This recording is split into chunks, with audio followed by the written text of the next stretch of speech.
जिस यूसुफ पठान ने क्रिकेट की पिच पर छक्कों की बरसात कर कभी भारत का सिर गर्व से ऊंचा किया था, जो यूसुफ पठान टीम इंडिया के लिए 2007 वर्ल्ड कप, 2011 वर्ल्ड कप में इंडिया को रिप्रेजेंट कर रहा था, वो आज जब देश की असल पिच पर इंडिया को रिप्रेजेंट करने की बारी आई तो अपना बैट नीचे क्यों रख दिया?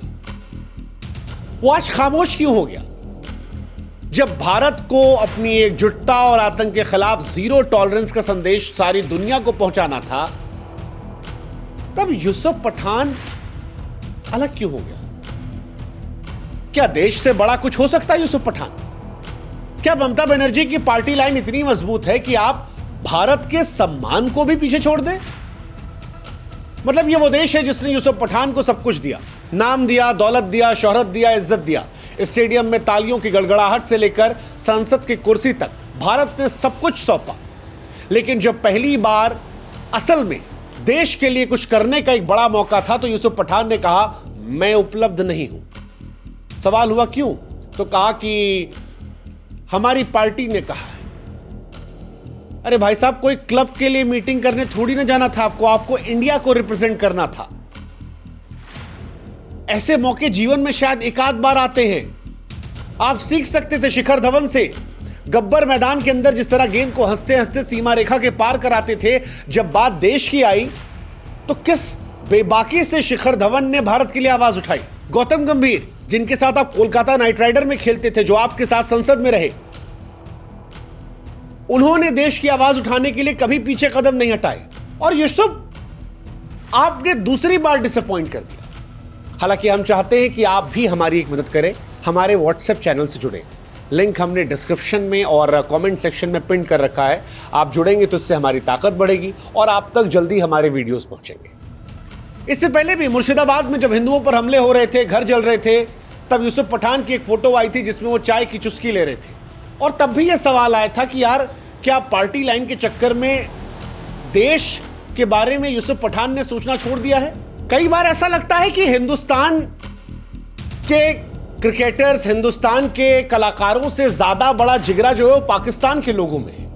मतलब that is the only thing शायद जो पाकिस्तान से हम थोड़ा बहुत ले सकते हैं।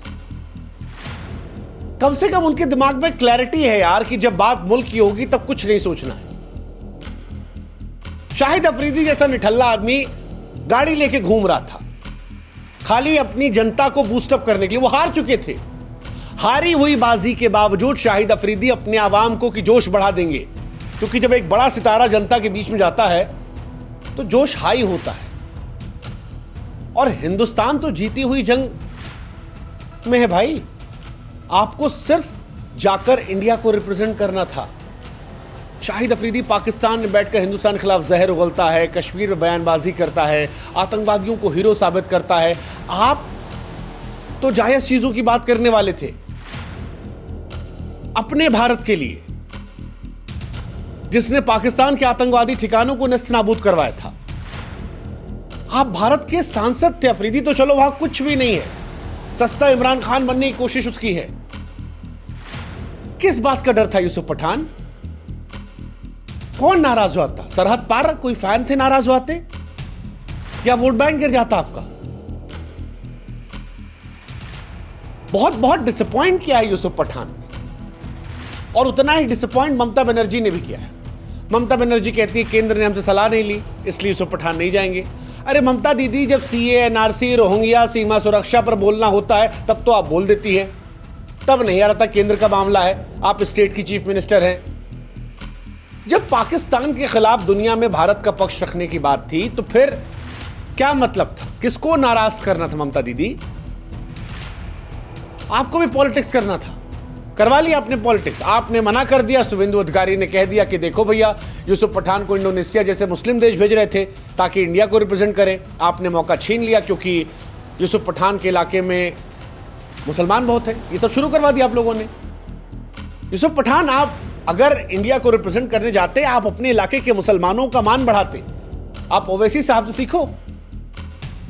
ओवैसी ने कैसे कहा कि एआईएमआईएम का नेता बाद में, अभी इंडिया को रिप्रेजेंट करना। उमर अब्दुल्ला सीखो यार, शशि थरूर से सीखो। ओवैसी जहां से आते हैं वहां उतने मुसलमान नहीं है जितना यूसुफ पठान के बहरामपुर में थे।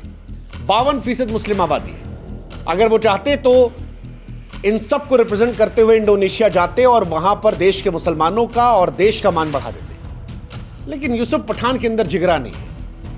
मुर्शिदाबाद में वक्फ बोर्ड के विरोध में भी जब हिंदुओं को निशाना बनाया गया था तब बेशर्मी से चाय पीते फोटो खिंचवा ली थी और लिखा सब शांत है।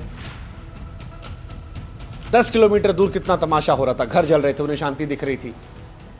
और इस बार भी उन्होंने देश को डिसअपॉइंट कर दिया। मैं फिर कह रहा हूं कि यूसुफ पठान को सीखना चाहिए, अभी भी देर नहीं हुई है। पार्टी लाइन से आगे भी कुछ है। देश की बात है, ये मौके रोज नहीं आते यूसुफ।